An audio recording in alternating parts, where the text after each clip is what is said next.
Hi there guys, it's Daniel Tech and I'm back with another one. So I've been using the phone then for around a week or two. That's the iPhone 7 Plus. And this is my full review on what I think are the pros and the cons to the iPhone 7 Plus and whether or not I think you should buy the phone.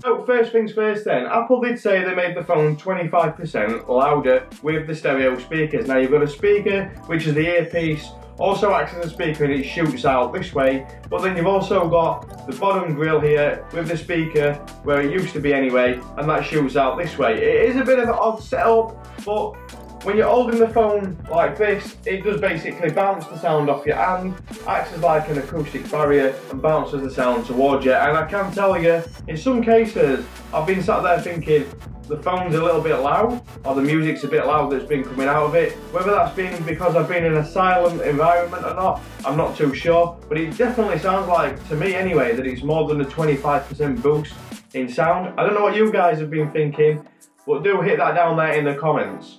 So then the next feature is obviously the tri-flash, and obviously we've got now a dual camera on the Plus here. Now I have taken some photos with it and I can tell you they're outstanding. I've got some examples here. Okay, and there's the sample images themselves, and as you can see the images are really crisp, just absolutely fantastic images from this. One thing I did notice is the speed in which it autofocuses. Now, if you look at one of my previous videos, the Alpha A6000, which is the actual DSLR camera, the autofocus is just phenomenal. And again, pictures are just absolute excellent from this phone themselves. Colours are on point, and everything's absolutely perfect from what I can see in these pictures. And these have been taken straight from the phone itself, no touch-ups whatsoever.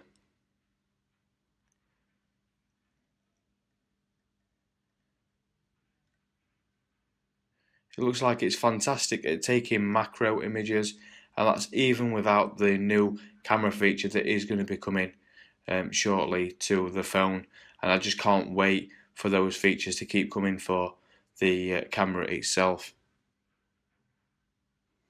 So we've got Tyler here, and I've just taken some quick pictures of Tyler so that we can see what it's like taking portraits of people himself, and that's the camera basically. Now they've also put in an A10 chip in the phone, and that does make the phone a lot faster whether you're using the 7 or the 7 Plus. The Plus also features 3 gigabits of RAM, which has made the phone a little bit faster than the 7. It's not really noticeable unless you're doing something like rendering out video on Adobe or something like that on the phone itself. So as you can see, the speed of the phone can be seen in this little clip here. So as we can see then, the speed itself, opening and closing of apps, is just easy for this. And as a game I've loaded up, loads really fast, coming out of the game again, again going to the multi-task view, closing down apps, really fast, really easy, no problems there at all. So I'm going to head over now to 3D Mark and run a quick test on 3D Mark.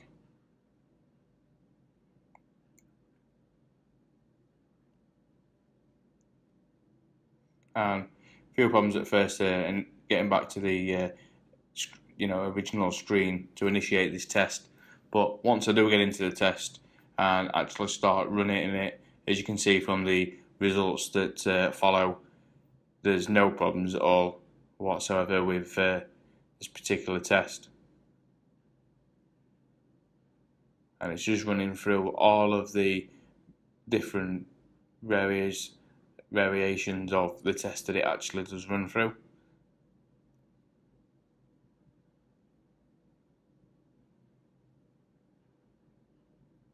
This is probably the one that takes the longest, to be honest with you, and there's the score itself. So we'll scroll down, and I am a little bit sorry for the camera here. It didn't seem to want to focus on the text too well. Hopefully you can see those clear enough to see the results that are on the screen, and again, hopefully they're clear enough that you can see what's actually going on there. But they're the results for the 3D Mark test. So I'm going to come out of there, and now I'm going to go into the Geekbench 4 and run a quick test on the Geekbench.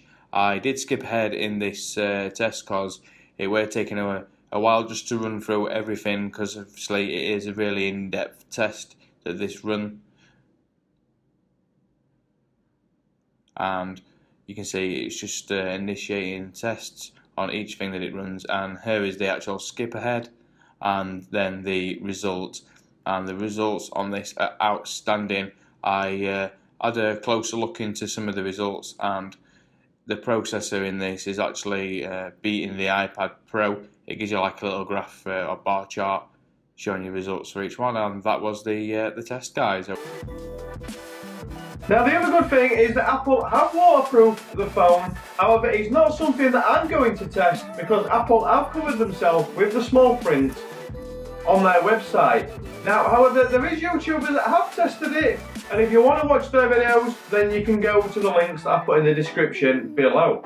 Now, this can either be a pro or it can be a con for you, but I'm not really fussed either way. Obviously, it's the headphone jack. So there's been a lot of controversy around it, and I thought I'd just give it a mention. The fact that it doesn't really bother me because it's not something, I didn't have like anything in my car that I would connect to it or anything like that. I would simply just use it for listening to music while I'm doing certain tasks on my computer. The battery on the Plus anyway is fine, so I'm not going to want to charge it while I'm listening to music. So I know it was one of the arguments that was going around. That's not something that's going to bother me. For a lot of people, however, they are obviously concerned that they can't charge the phone while they're listening to music, etc.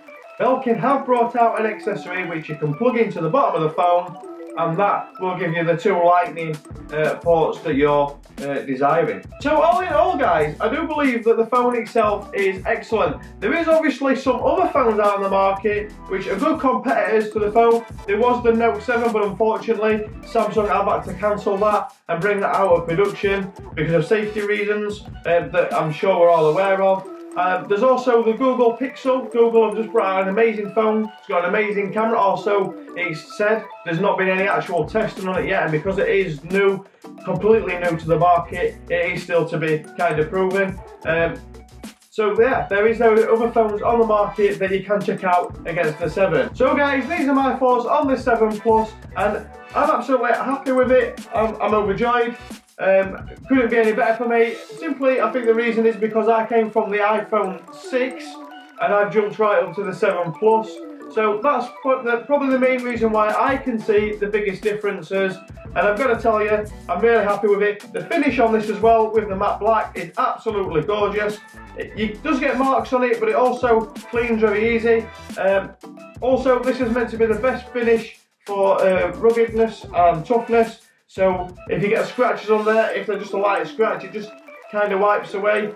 And this is the one that is wearing the best colour for wearing. So again, guys, this has been my thoughts and review on the iPhone 7 Plus.